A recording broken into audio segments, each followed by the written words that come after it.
నమస్తే, welcome to Raj news special debate. Telugu రాష్ట్రాల్లో ప్రాజెక్టుల పంచాయతీకి తెరపడడం లేదు. దేశ రాజధాని ఢిల్లీలోనూ బనకచర్ల టాక్ ఆఫ్ ది టౌన్గా మారింది. తెలంగాణ ప్రయోజనాలకు భంగం కలిగించే కుట్ర జరుగుతుందన్న అనుమానాలు వెలువెత్తుతున్నాయి. కేంద్ర ప్రభుత్వం ఏపీ సర్కారు కుయుక్తులు పన్నుతున్నాయంటూ ఆరోపణలు సంధించింది గులాబీ దళం. ఆ కుట్రలో రేవంత్ ప్రభుత్వం కూడా భాగస్వామ్యం అవుతుందని బాంబు పేల్చింది. సెప్టెంబర్ 7న ఢిల్లీలో నిర్వహించే సమావేశం బనకచర్ల ప్రాజెక్టుకు పచ్చజెండా ఊపేందుకేనని తెలుస్తోంది. ఇక ఏపీ తెలంగాణ మధ్య నీళ్ళ నిప్పు రాజుకుంది. బనకచర్ల అంశం మళ్ళీ బగ్గుమంటుంది. జనవరిలోనే జల వివాదాల పరిష్కారం కోసమంటూ నేతలు హడావుడి చేశారు. 15 రోజుల్లో భేటీ కావాలని నిర్ణయించారు. కానీ దాదాపు 7 నెలల వరకు ఆ ఊసే ఎత్తేదీ లేదు. ఇప్పుడేమో సెప్టెంబర్ 7న సమావేశానికి ముహూర్తం ఖరారు చేశారు.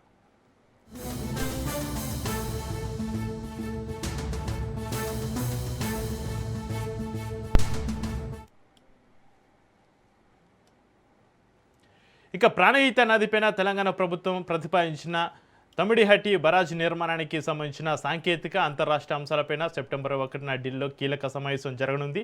తమిడిహట్టి వద్ద బరాజ్ను 148 మీటర్లతోటి నిర్మిస్తే గ్రావిటీ ద్వారా జలాలను తీసుకోవడం సాధ్యమని 152 మీటర్ల ఎత్తుకు పెంచాలని రేవంత్ సర్కార్ భావిస్తోంది. మహారాష్ట్రతో చర్చించి ఒప్పించాలని ప్రయత్నాలు చేస్తోంది.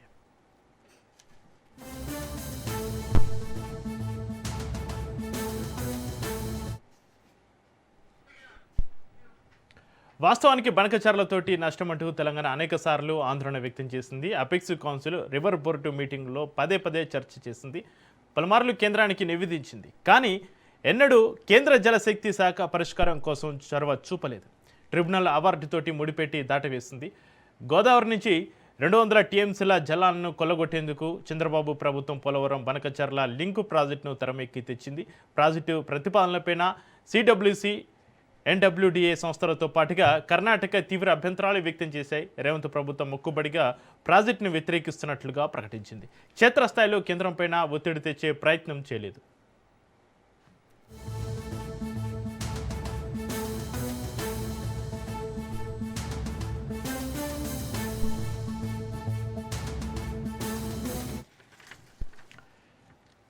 ఆంధ్రప్రదేశ్ లాబింగ్ తోటి కేంద్ర జలశక్తి శాఖ రంగులకి దిగింది. బనకచర్ల ప్రాజెక్టును ఏకంగా గోదావరి కావేరీ నదుల అనుసంధాన ప్రాజెక్టులో భాగంగానే చేపట్టేందుకు నిర్ణయించింది. కేంద్ర సంస్థలకు ఆ మేరకు ఆదేశాలు జారీ చేసింది. బనకచర్ల లింక్ ప్రాజెక్టుతో పాటుగా ఏపీ మళ్లించే జలాల్లో తమకు 112 టీఎంసీలు ఇవ్వాల్సిందేనని పట్టుబట్టింది కర్ణాటక. దీంతో జల వివాదాల పరిష్కారం కోసం సిడబ్ల్యూసి చైర్మన్ నేతృత్వంలో 15 మంది సమావేశం కానున్నారు.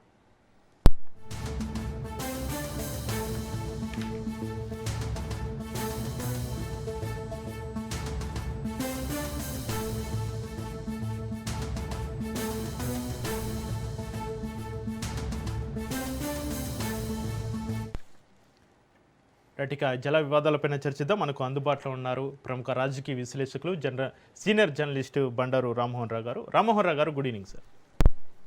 గుడ్ ఈవినింగ్ చక్రి, చెప్పండి. రామారావు గారు, బనకచర్ల ప్రాజెక్టును గోదావరి కావేరీ నదుల అనుసంధానంలో భాగంగా చేయడం వల్ల తెలంగాణ ప్రయోజనాలపైన పడే దీర్ఘకాలిక ప్రభావం ఎలాంటిదంటారు?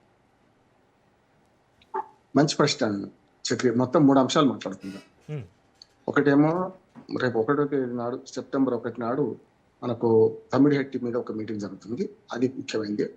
సెప్టెంబర్ 7 నాడు సిడబ్ల్యూసి ఈ కృష్ణా మన గోదావరి జలాల మీద మీటింగ్ జరగబోతుంది. రెండోది. మూడోది ఏంటంటే ఇప్పుడు మీరు అడిగిన ప్రశ్న అందులో కాదంటే మొదటి నుంచి కూడా చెప్తున్నా ఏంటంటే గంగా కావేరీ పథకం అనుసంధానం. ఇది దాదాపు 50 ఏళ్ల క్రితం కేఎల్ రావు గారు ప్రతిపాదించిన ప్రాజెక్టు. గంగాలో నీళ్లు ఎక్కువ ఉన్నాయి.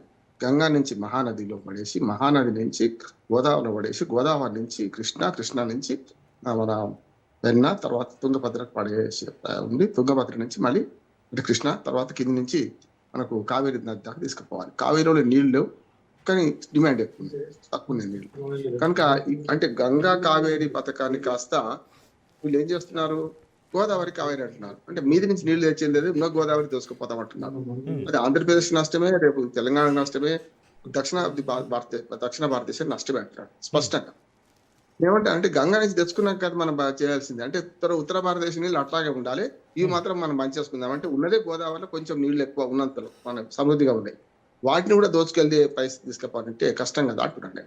ఇంకోటి పోనీ అనుసంధానం ఎక్కడికి చేస్తున్నారు? గతంలో ప్రాజెక్ట్ అనుసంధానం ఏంటంటే గోదావరి నుంచి నాగార్జున సాగర్ లో నీళ్లు పడిస్తే నాగార్జున సాగర్ని తీసుకుపోయి అంటే తెలంగాణ ప్రాంతం నుంచి కాలువ కనుక వచ్చి ఉంటే అప్పుడు కొంత నష్టమే లేదు. ఎందుకంటే దానివల్ల నువ్వు చూడండి, మరి మద్రాసుకు నీళ్లు ఇచ్చే పేరు మీద ఎన్టీ రామారావు గారు చేసిన పని ఏంటంటే పేరేమో మద్రాసుది, ఊరేమో మొత్తం రాయలసీమ వారి. నేను ఏ ప్రజలకు వ్యతిరేకం కాదు, నేను ఆంధ్రప్రదేశ్ మొత్తం తిరుగుతాను. నీళ్ళు ఎక్కడున్నా సంతోషపడేవాడిని, నీళ్లు లేని నడిగడ్డ మీద పుట్టినవాడిని నేను. కనుక సమస్య ఏంటంటే నీళ్లు రైతులకు అవసరమే, కాదంటలేదు. కానీ ఆనాడు తెలుగు గంగ ప్రాజెక్ట్ పేరు చెప్పి ఎంత దోపిడీ జరిగిందో చూసినాం కదా. కేవలం 15 టీఎంసీల నీళ్లు మద్రాసు ఇవ్వడానికి 150 టీఎంసీల దోపిడీకి గురైన కృష్ణా జిల్లాకు గురవుతున్నాయి కదా. అందుకని ఏమంటే అంటే ఒక పేరు చెప్పి ఇంకో ఊరు అమ్ముకునే పరిస్థితి తప్పంటున్నాడు నేను. బనకచెర్ల అట్లానే మనకు మన నల్లమల సాగర్ రెండు వేరు వేరు కాదు, రెండు ఒకటే ఆల్మోస్ట్ ఆల్. బనకచెర్లనేమో ఇటు మాకు నంద్యాల దగ్గరికి ఇటు పక్కన పోతుంది, నల్లమల సాగర్ ఏమో ప్రకాశం జిల్లా ఉంటుంది. అయితే బొల్లాపల్లి నుంచి ఈ రెండు వేరువేరుగా మొదటి బనకచెర్ల ఫెయిల్ అయింది కనుక పేరు మార్చింది అంతే, అదే విషయం అంతా అదే మళ్ళీ. కనుక నేనేమంటున్నానంటే 200 టీఎంసీల నీళ్లను ఇప్పుడు నేను స్పష్టంగా మనం గమనించింది ఏంటంటే పోలవరం ఇంతమంది పోయిన తెలియదు. నేను 4 సార్లు పోయించిన, అంతకుముందు 2014 కన్నా ముందు, 2014 5 ఏళ్ల ముందు జగన్మోహన్ రెడ్డి హయాంలో, మళ్ళీ ఇప్పుడు కూడా పోయించిన. పట్టిసీమ నీళ్లు నా తుంపిళ్ళు నా ముఖం మీద పడితే చాలా నాకు రోమాలు ఇక్కబడిచింది. ఎందుకంటే నీళ్లు లేని ఎక్కడైనా సరే నీళ్లు పోవాల్సిందే కదా, ఉన్న నీళ్లు వాడుకుందాం వచ్చేది. అయితే ఇక్కడ ఏమవుతుందంటే బనకచెర్ల ప్రాజెక్టు ద్వారా 200 టీఎంసీలు తీసుకుపోతే ఎవరికి అభ్యంతరం లేదు. తెలంగాణ ప్రాజెక్టులు ఇప్పుడు ఏవైతే ఆన్ గోయింగ్ ఉన్నాయో ఆల్రెడీ అవన్నిటిని అభ్యంతరం పెట్టని చంద్రబాబు నాయుడు గారు ఒక నోట్ రాసిచ్చి అంతే చెప్తున్నా, స్పష్టంగా చెప్తున్నా చేసి ఆంధ్రప్రదేశ్ ప్రభుత్వం ఎవరంటే చంద్రబాబు ఉండొచ్చు, జగన్మోహన్ ఉండొచ్చు, ఎవరైనా కావచ్చు, ఆంధ్రప్రదేశ్ ప్రభుత్వం తెలంగాణ రాష్ట్రంలో ఉన్న గోదావరి మీద ఏ జలాలని అవన్నిటికీ మేము అభ్యంతరం పెట్టము. ఆన్గోయింగ్ కొత్త ఏంటలే, కొత్త ప్రాజెక్ట్ ఒకటి వద్దు, తమ్మిడి హెట్టుతో సహా ఇప్పటిదాకా ప్రతిపాదించిన అన్ని ప్రాజెక్టులకు ఒప్పుకుంటే ఆటోమేటిక్ తీసుకుపోవచ్చు. తీసుకుపోయినాక కూడా మిగులు జలాలు లేకుంటే వరద జలాలు బాగా మిగులు జలాలు అంటున్నారు. గోదావరిలో ఇప్పటికీ నీటి పంపిణీ సరిగ్గా జరగలేదు, మిగులు జలాల వస్తే తీరలేదు. నేను ధర్మారావు గారని అట్లాగే చాలా మంది దగ్గర ఇంజనీర్లతో, ఇప్పుడు మనం ఇంకొకటి మూటలం కదా చక్రి, మనం ఏమంటే అంటే చాలా సాన్నిహిత్యంతో ఇవన్నీ చూసిన వాడికి చెప్తున్నాను. ఎప్పుడు కూడా నీళ్ల దోపిడీ ఆగకుండా ఉండాలంటే చేయాల్సింది ఏంటంటే అన్నదమ్ములు పంచాయతీ పెట్టుకుంటే చేయాల్సింది కేంద్ర ప్రభుత్వం కదా అంటున్నాను. అందులో ఏముంటదంటే మిగులు జలాల వాటా తేలలేదు ఇంకా. గోదావరి జలాల్లో 968 టీఎంసీలు ఏమో తెలంగాణ కేటాయించారు, 500 చిల్లర టీఎంసీలు ఏమో ఆంధ్రప్రదేశ్ కేటాయించారు. ఆ 900 మొత్తం మిగతా జలాలు వచ్చే క్రమంలో మనకు 1400 చిల్లర టీఎంసీలు ఉంటే ఈ రెండు రాష్ట్రాలు. అంతకుముందు పైన మహారాష్ట్ర ఉంది, ఇప్పుడు ఛత్తీస్గఢ్ ఉంది, పైన గతంలో మధ్యప్రదేశ్ ఉంది, ఛత్తీస్గఢ్ ఉంది, ఇటు పక్కన ఒరిస్సా ఉన్నది. అంటే ఒరిస్సా, ఛత్తీస్గఢ్, మహారాష్ట్ర, తెలంగాణ, ఆంధ్రప్రదేశ్ ఐదు రాష్ట్రాలకు సంబంధించిన అనుమతులు కావాలి. అయితే ఏమైందంటే ఎప్పుడు మిగులు జలాలు తేల్చినాక కూడా 200 టీఎంసీలు బనకచెర్ల పెట్టుకోండి, మీరు నల్లమల సాగర్ పెట్టుకోండి, తేల్చినాక అందులో ఈ 5 రాష్ట్రాలకు వాటా లభిస్తుంది అంటున్నాను. ఎప్పుడైతే కృష్ణా ఇంటర్ రివర్ చేంజ్ అంటాం, గోదావరి నుంచి కృష్ణాలో పడేస్తే ఇప్పుడు పట్టిసీమ ద్వారా తరలిస్తున్నారని నీళ్ళు, దానికి బదులు అదే గోదావరిలో నుంచి తరలిస్తున్నందుకు కృష్ణా జలాల్లో 3 రాష్ట్రాలకు పైన వాటా లభించింది. కానీ దానికి దిక్కు దశ లేదు. మనకేమో తెలంగాణకు 45 టీఎంసీలు, మిగతా 35 టీఎంసీలు 21 టీఎంసీలు ఏమో మన కర్ణాటకకు, 14 టీఎంసీలు మహారాష్ట్రకు కేటాయించారు కృష్ణాలో. అంటే ఈ 80 టీఎంసీలు ఎప్పుడైతే గోదావరి జలాలు కృష్ణాలోకి ప్రకాశం బ్యారేజీకి పట్టిసీమ ద్వారా తరలిస్తున్నారో అది దానికి దిక్కు లేదు కదా. దానికి అగ్రిమెంట్ చేయడానికి చంద్రబాబు సంతకం పెట్టాడు, అప్పుడు పెట్టాడు, ఇప్పుడు పెట్టాడు కదా. ఈ 80 టీఎంసీలు దిక్కు లేనప్పుడు 200 టీఎంసీలు రేపు తరలించకపోతే ఈ 200 టీఎంసీలు 112 టీఎంసీలు కర్ణాటక పోవాలి. మరి ఎందుకు సమస్య ఎక్కడ వస్తుందంటే దీన్ని తేలుస్తలేదు అంటున్నాను నేను. బనకచెర్ల చేసుకోండి, నల్లమల సాగర్ చేసుకోండి, కానీ ఈ 200 టీఎంసీల నీళ్లను కృష్ణాలో అదనంగా ఎవరికి కేటాయించి పైకి కేటాయించాలి. నేను ఆంధ్రప్రదేశ్ ప్రయోజనాలు కూడా చెప్తున్నాను. ఒకవేళ ఈ అనుసంధానం కనుక బనకచెర్లే కరెక్ట్ యాక్చువల్గా నల్లమల సాగర్ కంటే, ఇంకో మాట వాయా మీడియా చెప్తున్నాడు ఎవరు, చంద్రబాబు నాయుడు గారు, మేము కృష్ణాలో కలపము, పైనుంచి ఫ్లైఓవర్ కట్టి పైకి తీసుకుపోతా అంటున్నాడు. ఈ దుర్మార్గమని అడ్డదారి అంటారు దీన్ని. నేనేమంటాను, నీళ్ళైతే గోదావరియే కదా, కృష్ణాలో బ్యారేజ్ కట్టి పైనుంచి తీసుకెళ్తామంటే పైనుంచి తీసుకెళ్ళిన కింద నీళ్ళైతే ఇవే కదా. నేనేమంటున్నానంటే ఉభయ కుశలపరి చెప్తున్నాను, 2 లాభాలు. 200 టీఎంసీలు బనకచెర్ల తీసుకెళ్ళండి, వయా తెలంగాణ భూభాగం ద్వారా తీసుకెళ్ళండి. అప్పుడు ఏమైతే తెలంగాణ భూమిలో కాలువ పోతుంటే నీళ్లు వాడుకుని ఒకటి వస్తుంది. రెండోది ఏమైంది అంటే తెలంగాణ భూభాగాన్ని పోతే రేపు ఏదైనా అన్యాయం జరిగినా ప్రతిఘటించడానికి కూడా వీళ్ళకు హక్కు ఉంటుంది కదా. నాగార్జున సాగర్ మీద నిన్న మళ్ళీ 2 రోజుల నుంచి రొల్లి జరుగుతుంది. సాగునీరా అని చెప్పకుండా రోజుకు 5,000 నుంచి 8,000 టీఎంసీ క్యూసెక్ల నీళ్లు, చాలా మంది క్యూసెక్లకు టీఎంసీలకు తేడా తెలుస్తలేదు చక్రి. క్యూసెక్ల నీళ్లు రోజు 7,000 క్యూసెక్ల నీళ్లు ఉడికాలకు తరలించకపోతున్నారు. దుర్మార్గం కాదా? దీన్ని తెలంగాణ ప్రభుత్వం అభ్యంతరం పెడితే సిడబ్ల్యూసీ అప్లై చేస్తలేదు, కృష్ణా రివర్ బోర్డ్స్ మాట్లాడతలేదు అంటున్నాను నేను. అందుకనే ఉభయ కుశల పరిష్కారం చెప్పి నాకు ఇద్దరు కావాలి. నేను స్పష్టంగా చెప్తున్నాను. 200 టీఎంసీలు తీసుకోవడం అభ్యంతరం లేదు. తెలంగాణ నేను ఒప్పిస్తా ముఖ్యమంత్రి గారిని, ఎవడు ఉంటే వాడు. ఎందుకంటే నాకు ఆ కెపాసిటీ ఉంది, ఆ చొరవ ఉన్నది. నేను స్పష్టంగా చెప్తున్నాను. ఏంటంటే ఆ 200 టీఎంసీలో పై వచ్చే వాటాలు ఇచ్చేయండి, ఒప్పుకొని వదిలించుకోండి. ఇంకొక లాభం కూడా ఉంది. ఈ గోయల బనకచెర్ల పేరు మీద కనుక మీరు చేస్తే, నాగార్జున నీళ్లు పడితే శ్రీశైలం నీళ్లను ఒక్క చుక్క కూడా కిందికి వదలకుండా చేయొచ్చు. అసలు యాక్చువల్గా ఏంటంటే చాలా మంది తెలియదు చక్రి, శ్రీశైలం ప్రాజెక్టు జల విద్యుత్ కోసం ఏర్పాటు చేసిన ప్రాజెక్టు, సాగునీటి కోసం కాదు అది. మీరు శ్రీశైలం ప్రాజెక్టు గురించి వికీపీడియాలో కొట్టండి, అది కేవలం జల విద్యుత్ ఉత్పాదన చేసిన కదా. తెలుగంగకి ఇస్తున్నాం, ఇద్దరికి ఇస్తున్నాం. నేనేమంటున్నానంటే ఒకవేళ నాగార్జున సాగర్లో పడిస్తే శ్రీశైలం నీళ్లు రాయలసీమకు తెలంగాణలో ఒక రెండే, పాలమూరు రంగారెడ్డి 2 జిల్లాలకు మనకు వచ్చే అయితే మనం హైదరాబాద్ నగరంలో ఉన్నాం కదా. హైదరాబాద్ నగరము ఇటు కృష్ణా నది బేసిన్ లో ఉన్నది, మంజీరా నది ఏమో గోదావరి నది బేసిన్ లో ఉంది. మంజీరా నది నుంచి తెచ్చుకుంటున్నాం కదా మనకు హైదరాబాద్ మంచినీళ్ళు. అయితే కృష్ణా నుంచి 3 పైప్ లైన్లు వేసినాం కదా. అట్లాగే గోదావరి ఎల్లంపల్లి నుంచి 2 పైప్ లైన్లు వేసి మనం ఇప్పుడు హైదరాబాద్ నీళ్ళు తెచ్చుకుంటున్నాం కదా. నీళ్లు వాడొద్దంటలేదు. హైదరాబాద్ నుంచి కృష్ణా బేసిన్ లకు నీళ్లు తరలిస్తున్నప్పుడు ఖచ్చితంగా కృష్ణా బేసిన్ నీళ్లు కృష్ణా బేసిన్ దక్కనా దక్కొద్దా? అందుకని ఏమంటున్నా అంటే బనకచెర్ల ప్రాజెక్టు కడితే మీది తెలంగాణ ప్రాజెక్టు అన్నిటికీ బేషరతుగా మనకు ఒప్పుకోవాలి. ఒప్పుకుంటే ఆటోమేటిక్ గా ఎవరి వాటా వాళ్ళకి వస్తుంది. ఈ సిడబ్ల్యూసీ తెచ్చాలి. సిడబ్ల్యూసీ ఏంటంటే పిఠపూరు పిల్లది ఇచ్చిందని 12 ఏళ్ళ నుంచి కేంద్ర ప్రభుత్వంలో అధికారులు వీళ్ళే ఉన్నారు కదా. మరి అటువంటిప్పుడు ఎందుకు చేస్తలేరు? దుర్మార్గం కదా. అందుకనంటే వివాదం పరిష్కరించదలుచుకునే మనసుంటే మార్గం ఉంటుంది. నేను రెండు ఉభయ తారకం చెప్తున్నాను. బనకచెర్ల ప్రాజెక్టు కట్టుకోండి, నల్లమల సాగర్ అని ఏదైనా పేరు పెట్టండి. 200 టీఎంసీలు మీరు గోదావరి నీళ్ళు తరలిస్తే 200 టీఎంసీలు కృష్ణాలో మనకు వాటా పైన ఇవ్వాలంటున్నాను కదా. కర్ణాటకకు, మహారాష్ట్రకు మనకు ఇవ్వాలంటున్నాను, తెలంగాణకు ఇవ్వాలంటున్నాను. అందుకని బ్రిజేష్ కుమార్ ట్రిబ్యునల్ తీర్పును ఆపమని కిరణ్ కుమార్ రెడ్డి గారు చాలా మంచి పని చేశారు. ఉద్యోగాలే ఉన్నాడు ఆయన ముఖ్యమంత్రి. కానీ ఆయన ఏం చేసిందంటే ప్రతి పార్టీ నుంచి ఇద్దరిని, నేను లోక్సత్తా పార్టీ నుంచి నేను వైడి రామారావు గారని మనకు కాకినాడ అనుకుంటారు, మా ఇద్దరిని పంపించారు. అందరూ కాంగ్రెస్, కమ్యూనిస్టులు, బీజేపీ, తెలుగుదేశం అన్ని పార్టీలు వాళ్ళం పోయినప్పుడు మన్మోహన్ సింగ్ కలిస్తే నేను ఒక దుర్మార్గంగా వ్యాఖ్య చేసిన. మన్మోహన్ సింగ్ చెప్పిన, మైనపు ముద్దకు చెప్పిన, మైనబొమ్మకు చెప్పిన ఏం లాభానికి, కానీ నేను వెనక్కి తీసుకున్నా. ఆనాడు ఎంత బాగా ఓపిక విన్నాడు మన్మోహన్ సింగ్ గారు అంటే, మేము అట్లా రిప్రజెంటేషన్ ఇచ్చి వచ్చినాం. వెంటనే బ్రిజేష్ కుమార్ ట్రిబ్యునల్ తీర్పును ఆపిండి. ఇప్పటికీ ఆగే ఉన్నది అది. కనుక కృష్ణా నది జలాల పంపకం పూర్తి చేయాలి. అది తాత్కాలిక పంపని ఏమైతే రాజకీయ పార్టీ ఒకరి మీద ఒకరు ఆరోపణ చేస్తున్నారు. చక్రి ఏమంటున్నా, కేసీఆర్ అన్యాయం చేసినట్టున్నారు. ఆనాడు రాష్ట్రం వచ్చుడే గొప్ప, రాష్ట్రం వచ్చింది కనుక ఏదో ఒకటి తాత్కాలిక ఒప్పందం చేసుకున్నాం. కానీ నిజంగా కృష్ణా జలాలు ఎంత కావాలి? 512 టీఎంసీలో తెలంగాణకు రావాలి, 299 టీఎంసీలో ఆంధ్రకు పోవాలి. అది ఉట్లా అయింది. నేను ఇప్పటికి చెప్తున్నాను, కృష్ణా నది జలాలు పంపిణీ చేయండి, గోదావరి నది జలాల పంపిణీ చేయండి. అప్పుడు మీరు ఏదో 10 టీఎంసీలు ఇటో అటో బేసనిడో బేస్ జాలేవు, రాయలసీమ బాగుపడాలి, రాయలసీమ నాది, ఉత్తరాంధ్ర నాది, తెలంగాణ నాది, ఆంధ్రప్రదేశ్ అంటున్నాను నేను. ఎందుకు పరిష్కారం కాదు? 10 టీఎంసీలు అటో ఇటు పంచవచ్చు కదా. కేంద్ర ప్రభుత్వం దుర్మార్గంగా ఇద్దరు తంపులు పెట్టుకుంటేనే బాగుంటుందని ఆలోచన చేస్తుంది. దుర్మార్గమైన చర్య అంటున్నాను. దానివల్ల ఈ తెలుగు రాష్ట్రాల్లో జల వివాదాల హీటు ఎప్పటికీ తగ్గని పరిస్థితి. అయితే రామారావు గారు, పోలీసులు కొట్టుకునే పరిస్థితి వచ్చింది. నాగార్జున సాగర్ మీద పోలీసులు పెట్టుకొని కొట్టుకునే పరిస్థితి తీసుకొచ్చింది కదా. చెప్పండి. అవును. అయితే జనవరిలో జరగాల్సినటువంటి జల వివాదాల భేటీ దాదాపు 7 నెలల పాటు వాయిదా పడుతూ వస్తూనే ఉంది. అసలు కారణాలు ఏంటంటారు రామారావు గారు? ఇద్దరు రాష్ట్రాల ముఖ్యమంత్రులు, అప్పుడు కేసీఆర్ జగన్మోహన్ రెడ్డి కావచ్చు, కేసీఆర్ చంద్రబాబు నాయుడు కావచ్చు, ఇవాళ రేవంత్ రెడ్డి కావచ్చు. నేను స్పష్టంగా చెప్తున్నా, ఈ ఇద్దరు రాష్ట్రాల ముఖ్యమంత్రులు కొంచెం అవగాహనకు వచ్చి ఈ భావోద్వేగాలు పెంచకండి. ప్రజలు ఎప్పుడు కూడా అటుపక్క ఇటుపక్క ఉంటారు. నా లాంటి వాడు ఉండడు. నేను స్పష్టంగా చెప్తాను, అందరికి నీళ్లు కావాలి కదా, రెండు చేయాలి. రేపు 1వ తారీఖు నాడు తమ్మడిహట్టి దగ్గర దాని మీద మీటింగ్ మాట్లాడుతున్నాను. దాన్ని ఆహ్వానిస్తున్నాను. ఎందుకంటే 1వ తారీఖు నాడు జరిగే మీటింగ్ ఏంటంటే, తమ్మిడిహట్టి దగ్గర 152 మీటర్ల 148 మీటర్ల ఎత్తున కట్టాలా అని ఆలోచన కదా. తమ్మిడిహట్టి అనేది ప్రాణహిత లేకుంటే పైన గంగా అంటారు. మన ఆ రెండు కలిసిన తర్వాత కిందికి వచ్చే నీళ్లు అక్కడ ఉంటాయి. అక్కడ 148కేమో మహారాష్ట్ర ప్రభుత్వం ఒప్పేటట్టున్నది. కానీ 20 ఏళ్ళు ఏం చేసింది? గతంలో కాంగ్రెస్ ప్రభుత్వం అదే చేసింది. రాజశేఖర రెడ్డి గారిని శంకుస్థాపన చేశారు. నేను అక్కడ శిలాబాలకం ఫోటో తీసుకొని వచ్చాను, కావాలని చూపెడతా. ఇక్కడ ఏంటంటే 20 ఏళ్ళకి నేను శంకుస్థాపన చేసిన దానికి దిక్కు దేశం లేదు కదా ఇప్పటిదాకా. అయితే 20 ఏళ్ళ నుంచి తట్టేడు మట్టిపోయలే కదా, దానిలో కింద కాలువదు. నేనేమంటున్నానంటే 145 మీటర్లు అయితే మనకు గ్రావిటీ ద్వారా నీళ్ళు రావు. 158 మీటర్లు పంపించాలి. ఫడ్నవీస్ గారు వాళ్ళు అక్కడ ముఖ్యమంత్రి.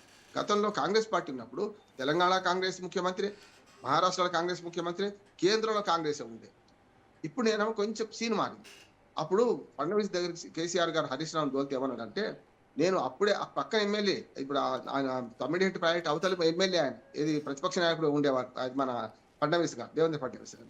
నేను అప్పుడు వ్యతిరేకించిన. ఇప్పుడు ముఖ్యమంత్రి కాగానే 152 మీటర్లకి ఎట్లా ఒప్పుతా అనుకున్నారు, మీరు ఒప్పలేదు, 140 మీటర్లు అయితే తీసుకపోండి అని క్లియర్ చెప్పిండు. అట్లా చాప్రా అభయారణ్యం కూడా ఉంది అక్కడ పుల్లది, కనుక దానికి నష్టం కాకుండా చూడాలని. కనుక ఈ రెండింటికి ఉభయ కోశపాలు ఏం చేయాలంటే 148 వాళ్ళు అన్నట్టు కాదు, 152 మనం అన్నట్టు కాదు, 150 ఫిక్స్ చేసుకుందాం. గ్రావిటీ ద్వారా కాకుండా కొంచెం అప్పుడన్నా కొంత నీళ్ళు వచ్చే అవకాశం ఉంది. అప్పుడు కూడా 80 టీఎంసీలే నీళ్లు అక్కడ 152 ఫీట్ల ఎత్తులో కడితేనేమో 100 టీఎంసీలు వస్తాయి. 145లో కడితే 60 టీఎంసీలు కూడా రావు. 150లో కడితే కనీసం 75-80 టీఎంసీల నీళ్లు అక్కడ నిల్వ ఉంటాయి. అది కరెక్ట్ అంటున్నారు. ఇంకోటి ఏంటంటే తమ్మిడిహట్టు కరెక్ట్, ఇక్కడ తప్పు అని కాంగ్రెస్ ప్రభుత్వం అంటుంది కదా, ఇప్పుడు వచ్చినప్పుడు అదే అంటుంది కదా. నేను స్పష్టంగా చెప్తున్నాను, నేను ఆ ప్రాజెక్టులన్నీ తిరిగిన వానికి చెప్తున్నాను. తమ్మిడిహట్టు దగ్గర కడితే 60-70 టీఎంసీల కన్నా అందుబాటులో లేవు. కానీ కింద తమ్మిడిహట్టు కింద మనకు పెద్ద బాగు కలుస్తుంది, ఆదిలాబాద్ జిల్లా ఇంకా 2-3 వాగులు కలుస్తాయి కనుక దాని ద్వారా నీళ్లు పెరిగితే కింద మనకు సోర్స్ ఎక్కువ ఉంది. అంటే ఇప్పటికి ఇంత ఎండాకాలంలో ఇంత వెళ్ళిన కాలంలో కూడా 50,000 నుంచి 1,00,000 క్యూసెక్ల నీళ్లు రోజు కిందికి వెళ్ళిపోతున్నాయి మేడిగడ్డ బ్యారేజీ నుంచి. అవైతే మీద ఆపుకోవచ్చు కదా మనం అయితే.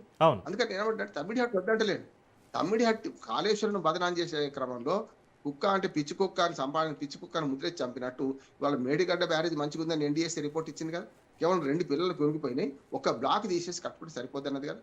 నీళ్ళు ఎత్తిపోవడం అనేది రాష్ట్ర ప్రభుత్వం ఇస్తామన్నదిగా. కన్నెపల్లి పంప్ హౌస్ దగ్గర రోజు 60-70 క్యూసెక్ల నీళ్లు 1000 క్యూసెక్ల నీళ్లు పోతుంటే దాన్ని ఒడిసి పట్టుకొని పైకి లిఫ్ట్ చేసి చేయొచ్చు కదా. ఇప్పుడు మొన్న అనుకోకుండా అది అందరూ అదృష్టం అంటారు. చాలా మంది ఏమంటారంటే రేవంత్ రెడ్డి బదనంగా ఉంటే వారాలు పడద్దు, పూజలు చేసిండ్రు, క్షుద్ర పూజలు అంటారు. నేనేమంటాను, నాలాంటి వాడేది చేయడు కదా. నేనేమన్నా పైనుంచి నీళ్ళు వచ్చినప్పుడు ఎల్లంపల్లి దగ్గర అయిపోయినాయి, ఇప్పుడు మళ్ళీ దిక్కులేదు. ఇప్పుడు ఇంకొక 15 రోజులు వర్షాలు లేకపోతే మళ్ళీ పైనుంచి నీళ్ళు రాకపోతే మనకు హైదరాబాద్కు నీటికన్నా ఉన్నది. కనుక ఎల్లంపల్లికి ఎత్తిపోసే క్రమంలో సిడబ్ల్యూసిఎస్ సూచనలు పాటించండి, ఎన్డీఎస్ఏ సూచనలు పాటించండి. ఎన్డీఎస్ఏ స్పష్టంగా చెప్పింది మనం ఎత్తిపోసడం రాష్ట్ర ప్రభుత్వం ఇష్టం, అది ఏం లేదు. ఆ 2 పిల్లలు కొంగినే దాన్ని రిపేర్ చేసుకోవచ్చు అన్నది దుర్మార్గం కాదు. అందుకని 1వ తారీఖు నాడు సమావేశంలో నేను ఇద్దరు ముఖ్యమంత్రులకు, 2 అధికారులకు, 2 రాష్ట్రాల అధికారులకు విజ్ఞప్తి చేసేది ఏంటంటే తమ్మిడిహట్టు దగ్గర మహారాష్ట్ర తెలంగాణ, ఇప్పుడు ఆంధ్రప్రదేశ్ సంబంధం లేదు ఇక్కడ, మహారాష్ట్ర తెలంగాణ వాళ్ళు కూర్చున్నప్పుడు 152కు ఒప్పాలని మనం అంటున్నాం, 145 మీటర్లకు అని వాళ్ళు అంటున్నారు. ఇద్దరి మధ్య 150 ఒక దానికోసం పరిమితం చేస్తే బాగుంటుందని నా ఉద్దేశం. అది ఉభయ కుశల అవుతుంది అంటున్నాను. కనుక చేద్దాం. నెంబర్ 1. 2వది 7వ తేదీ నాడు మళ్ళీ సిడబ్ల్యూ సమావేశం ఉంటుంది కదా. 7వ తేదీ నాడు బనకచర్ల గురించి ఎజెండా అని అంటున్నారు. అసలు నిజంగా ఏంటంటే నేను గూగుల్లో చెక్ చేస్తే ఇప్పటి వరకు ఎలాంటి ఎజెండా పంపలేదు 2 రాష్ట్రాలు కూడా, ఆంధ్రప్రదేశ్ తెలంగాణ. చూడండి ఎంత విచిత్రమో. 7వ తారీఖు మీటింగ్ పెట్టుకుని ఇప్పటిదాకా ఎజెండా లేకపోతే ఏం మాట్లాడతారు చెప్పండి కదా. ఎజెండా వాయిదా పడడానికి కూడా ఇది ఒక కారణం. మీరు అన్నది జనవరిలో జనవరి 30న జరిగింది, నాకు గుర్తున్నది. గాంధీ జయంతి, గాంధీ వర్ధంతి ఆ రోజు జరిగితే ఇప్పటిదాకా 7 నెలల దాకా మళ్ళీ మీటింగ్ జరగలే కదా. అంటే 2 రాష్ట్ర ప్రభుత్వాలు చాలా గమ్మత్తుగా వ్యవహరిస్తున్నాయి అంటున్నాను. ఏమంటున్నా అంటే ఈ తేలాలు ఎప్పుడో తేలి నష్టమే ఉన్నది, అది ఎక్కువ తక్కువ తెలుసుకుందాం అంటున్నాడు రేవంత్ రెడ్డి. అదే అంటున్నాడు, అరే 2 రాష్ట్రాలు బాగుండాలని. నేను అదే అంటున్నా. కేసీఆర్ గారు కూడా బేసిన్ లేవన్నారు కదా. అందరం అదే అంటున్నప్పుడు ఎక్కడొస్తుంది? అందరూ శాకాహారులే, రొయ్యలుగా ఎందుకు మాయమవుతుంది కదా. ఏమంటున్నా అంటే 1వ తారీఖు నాడేమో మహారాష్ట్ర తెలంగాణ మధ్య చర్చలలో నేను ఎక్కడికి అమికబుల్ సెటిల్మెంట్ చేసుకోండి, తమ్మిడిహట్టు కట్టండి అంటున్నాను. ఇంకోటి ఏంటంటే తమ్మిడిహట్టు దగ్గర కట్టకపోయిన వల్ల చాలా నష్టం జరిగింది, ఒక్క లిఫ్ట్ లేకుండా వచ్చేదని ఇప్పటిదాకా కాంగ్రెస్ నేతలు నమ్మబలికింది కదా. ఇప్పుడు కాంగ్రెస్ నేతలు ఏమంటారు తెలుసా, రాష్ట్ర ప్రభుత్వం తమ్మిడిహట్టు నుంచి అంటే మళ్ళీ ఎక్కడ పడేస్తారట, సుందీళ్ళ పడేస్తారట. ఇప్పుడు వర్షాలు తెచ్చుకుంటే మేడిగడ్డ, అన్నారం, సుందీళ్ళ 3 బ్యారేజీలు, 2 బ్యారేజీలు గోదావరి నది మీద, ప్రాణహిత కలిసినాక గోదావరి నది మీదనేమో మేడిగడ్డ కట్టింది. అంటే ఒక్క బ్యారేజ్ తప్పలేదు కదా మీకైతే, ఒక ఎత్తిపోతలు తప్పలేదు కదా మీకైతే. అంటే కట్టింది కేసీఆర్ ప్రభుత్వం ఒకటే ఎక్కువనా? మేడిగడ్డ ఉండాల్సిందేనే, మేడిగడ్డ బదులు తమ్మిడిహట్టు దగ్గర కడదామంటుంది కదా. అట్లానే మధ్యన ఒక అన్నారం ఒకటే ఎక్కువ అన్నట్ట. సుందిలో అక్కడి నుంచి ఎల్లంపల్లి తీసుకొచ్చి పంపిస్తారు కదా. కాళేశ్వరం అంటే ఒక ప్రాజెక్ట్ కాదు, నారాయణ సాగర్ లాగా, శ్రీశైలం లాగానో లేకుంటే బాక్రానంగర్ లాగా ఒక ప్రాజెక్ట్ కాదు. కాళేశ్వరం అంటే మేడిగడ్డ, అన్నారము, సుందిళ్ళ, ఎల్లంపల్లి, అక్కడి నుంచి మిడిమానేరు, రంగనాయక సాగర్ నుంచి అన్నసాగరు, రంగనాయక సాగరు, మల్లన్న సాగరు, కొండపోచమ్మ, బస్వాపూర్, ఇంకా కడితే మనకు జవహర్ నగర్ ఉంది కదా, చెత్త డంపింగ్ యార్డ్ మన హైదరాబాద్ శివార్ల, అక్కడ దాకా కేశవాపూర్ రిజర్వాయర్ దాకా ఇదంతా కాళేశ్వరం ప్రాజెక్టు. అటు రైట్ పోతే జగిత్యాల దాకా పోయే కాలేజు, ఇటు సింగూరు దాకా, ఇవన్నీ కూడా కాళేశ్వరంలో భాగం. లక్ష కోట్లు ఖర్చు కాలేదు, 1,00,00,000 కోట్లు అవినీతి అంటారు. నేను బీఆర్ఎస్ ని సమర్థిస్తలేడు. ఇప్పటిదాకా ఏర్పాటు అయిన లక్షల కోట్ల ఆదాయం ఇది, లక్షల కోట్ల పని. 1,00,00,000 కోట్లు ఖర్చు పెడితే 3,00,00,000 కోట్ల ఆస్తులు క్రియేట్ అయిన ఇవ్వాలి. అదే భూమి వాళ్ళు సేకరించాలంటే 4,00,000 కోట్ల రూపాయలు మనకు పరిహారం కావాలి. అందుకనే రాజకీయ పార్టీలు తంపులు పెట్టుకుంటే చక్రి. నేను స్పష్టంగా చెప్తున్నాను, 7వ తారీఖు నాడు ఇప్పటికైనా మళ్ళీ ఒక ఇచ్చి, ఇప్పటిదాకా 80 టీఎంసీలని కృష్ణా నుంచి గోదావరిని తరలించిన నీటిలో వాటా ఇవ్వాలి. 200 టీఎంసీలు తీసుకుపోండి గోదావరి నుంచి, దానిలో కూడా వాటా ఇవ్వాలి. పై రాష్ట్రాలకు, నేను మహారాష్ట్ర అంటున్నా, కర్ణాటక అంటున్నా, తెలంగాణ, పై రాష్ట్రాలకు వాటా ఇవ్వండి. మిగులు జలాలు లేవు, ఈ లెక్క తేల్చండి. వరద జలాలు, మిగులు జలాలు లేవు. కాకపోతే గోదావరిలో ప్రతి సంవత్సరం 2,000 టీఎంసీల నుంచి 3,000 టీఎంసీ దాకా మనకు వట్టిగా మన సముద్రంలో కలుస్తున్నాయి. వాటిని ఒడిచిపట్టుకోవాలంటే ఏం చేయాలి?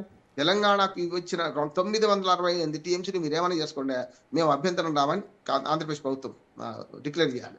అట్లానే మీకు ఇచ్చిన 512 టీఎంసీలు మీరు ఏమైనా చేసుకొని మేము వద్దనమని వీళ్ళు అనాలి. ఈ రెండు కాకుండా అదనంగా ఉన్నాయి, నీళ్లు ఉన్నాయి కాదంటే, అదన నీళ్లు ఎప్పుడైతే ఒక రివర్ నుంచి ఇంకో రివర్కి మారుస్తారో వాటిలలో పై రాష్ట్రాలకు వాటా ఉంటది. ఆ పై రాష్ట్రాల వాటిలో కృష్ణా జలాలు ఇవ్వమంటున్నాం. అంటే అవ్వా కావాలి, భూవా కావాలి, అది కావాలి, ఇది కావాలని ఆంధ్రప్రదేశ్ ప్రభుత్వం అంటే తప్పు కదా. తప్పు. అందుకని ఏమంటారంటే రెండు రాష్ట్రాలు కూడా అమికబుల్ సెటిల్మెంట్ చేసుకుంటే మంచిది అంటున్నాడు. రైట్. అలాగే మీరు చెప్పినట్టు కూడా ఒక ఎజెండా ఒకటి గైడ్లైన్స్ అనేటువంటి ప్రిపేర్ చేసుకుని చర్చలకు వెళ్తే చాలా మంచిది. మీరు అన్నట్టుగా సమస్యకి పరిష్కార మార్గాలు దొరుకుతాయి. అయితే ఇక్కడ రామారావు గారు, పోలవరం బనకచర్ల లింక్ ప్రాజెక్టు ద్వారా ఏపీ గోదావరి జలాలను తరలిస్తుంటే ఒకవైపు కేంద్ర సంస్థలైన సిడబ్ల్యూసి కావచ్చు, ఎన్డబ్ల్యూడిఏ అభ్యంతరాలు వ్యక్తం చేసినప్పటికీ కూడా కేంద్రం వెనక్కి తగ్గకపోవడానికి రాజకీయ కారణాలు ఏమైనా ఉన్నాయంటారా? ఖచ్చితంగా. ఇప్పటిదాకా నేను కేవలం నీళ్ల గురించే మాట్లాడినా, రాజకీయాల గురించి మాట్లాడాను. రైట్. చంద్రబాబు నాయుడు చాలా డిప్లొమాట్. అవసరమైనప్పుడు ఎక్కడ అదను చూసి పదను పెట్టి దెబ్బ కొడుతుంది. మంచిదే. నేను ఆంధ్రప్రదేశ్ ప్రయోజనాలకు చంద్రబాబు నాయుడు కట్టుబడితే తప్ప అంటలేదు. కేసీఆర్ గారు కూడా తెలంగాణ రాష్ట్ర ప్రయోజనాలు కట్టుబడితే తప్ప అంటలేదు. కానీ ఏంటంటే ఇవాళ ఎన్డీఏలో గవర్నమెంట్, ఇక్కడ కుటుంబ ప్రభుత్వం, అక్కడ ఎన్డీఏ గవర్నమెంట్ ఉంది. వీళ్ళ అవసరం వాళ్ళకున్నది. దాన్ని ఉపయోగించుకొని ఏం చేస్తున్నారంటే చాలా డిప్లొమాట్ గా తనకు అనుకూలమైన నిర్ణయాలు కేంద్ర ప్రభుత్వం తీసుకురాలని చేస్తున్నారు, ఆ ప్రభావం చూపెడుతున్నారు. రేవంత్ రెడ్డి గారు చంద్రబాబు నాయుడు శిష్యుడిగా నిజంగా చెప్పాలంటే చాలా మోసం చేస్తున్నాడు అంటున్నారు. ఇక్కడ జరిగేందంటే నీళ్ల విషయంలో మన ప్రయోజనాలు, ఎవరి ప్రయోజనాలు కాపాడుకోవాలి, ఉభయ ప్రయోజనాలు ఉండాలి, ఉభయ కుశలోపాలు ఉండాలి. కాదంటలేదు. ఇప్పుడు నీటిలోన జ్వాల రేగ మంట ఏటలో ఆరు అని ఒక పాట ఉంది పంతులమ్మ సినిమాలో. నీటిలలో వీళ్ళు ఆజ్యం పోస్తున్నారు. ఇప్పుడు మంటలో ఆజ్యం పోస్తున్నారు, మంటలో నెయ్యి చేస్తే మండుతుంది కదా. రాజకీయ పార్టీ చేసే పని అది. కేసీఆర్ అన్యాయం చేసిన రేవంత్ రెడ్డి అంటాడు కదా, రేవంత్ రెడ్డి అన్యాయం చేస్తున్న బీఆర్ఎస్ అంటది. ఈ రెండు తప్పంటున్నాను. కేసీఆర్ అన్యాయం చేయలేదు, రేవంత్ రెడ్డి అన్యాయం చేయొద్దు అంటున్నాను. అట్లానే చంద్రబాబు నాయుడు మీద అనేక అబండాలు వీళ్ళు మాట్లాడుతున్నారు. అట్లాగే జగన్మోహన్ రెడ్డి మీద ఆయన మాట్లాడుతున్నారు. నేను స్పష్టంగా చెప్తున్నాను, ముఖ్యమంత్రులు శాశ్వతం కాదు, పార్టీలు శాశ్వతం కాదు, ప్రభుత్వాలు శాశ్వతం, ప్రజలు శాశ్వతం కదా. ప్రజలు, దేశం అంటే మట్టి కాదు, దేశం అంటే మనుషులు అయినట్టు గురజాడ పర్వ. ప్రజలకు మీరు శాశ్వత నీటి వనరులు కల్పించడం ఎవరొద్దు అంటున్నాడు మిమ్మల్ని. మనసుంటే మార్గం ఉంటుంది కదా. అందుకని నేను ఏమంటున్నాను అంటే, ఇక్కడ బనకచెర్ల కానీ నల్లమల సార్ పేరు ఏదైనా సరే ఊరు అదే కనుక, ఊరు అదంటే 2 ఊళ్ళు వేరే. ఇక్కడేమో నంద్యాల దగ్గర ఉంది, నల్లమల సాగర్ ప్రకాశం జిల్లాలో ఉంటుంది. ప్రకాశం జిల్లా కరువు ప్రాంతం కదా, మార్కాపురంతో సహా గతంలో కర్నూలు జిల్లా దాంట్లో కలుపుకున్నాం కదా. నేనేమంటారు, రాయలసీమ సస్యశ్యామలంగా ఉండాలి, తెలంగాణ సస్యశ్యామలంగా ఉండాలి, ఉత్తరాంధ్ర కూడా. మీరు చూడండి, ఇప్పుడు పోలవరం దగ్గర మా పురుషోత్తంపట్నం కాలువ ఎందుకు ఇంకా పూర్తి అయితే లేదు? విశాఖపట్నం దాకా నీళ్లు పోతాయి కదా, ఉత్తరాంధ్ర బాగుపడుతుంది కదా. అంటే మళ్ళీ ఇందులో ఆంధ్రప్రదేశ్ కూడా కోస్తాంధ్ర మీద ప్రేమ ఎక్కువ మళ్ళా. అంటే మన పట్టిసీమ ద్వారా నీళ్లు కిందికి ఇడుస్తారు, పైన ఎందుకు పూర్తి చేస్తే పోలవరం దగ్గర? అందుకనే పక్షపాతం ఉంది, పక్షపాతం లేని రాజకీయాలు చేయండి. ఖచ్చితంగా ఉభయ తెలుగు రాష్ట్రాల ప్రయోజనాలు ఎట్లా నెరవేర్తి ఆలోచించండి. దానికి తగ్గట్టు రాజకీయం చేస్తే మంచిది. రాజకీయాలు శాశ్వతం కాదు, ప్రజలు శాశ్వతం అంటున్నారు. Right. Thank you Bandaru Ramarao garu. మీ అభిప్రాయాలు మాతో షేర్ చేసుకున్నందుకు. ఇది వాటి స్పెషల్ డిబేట్. చూస్తూనే ఉండండి రాజ్ న్యూస్.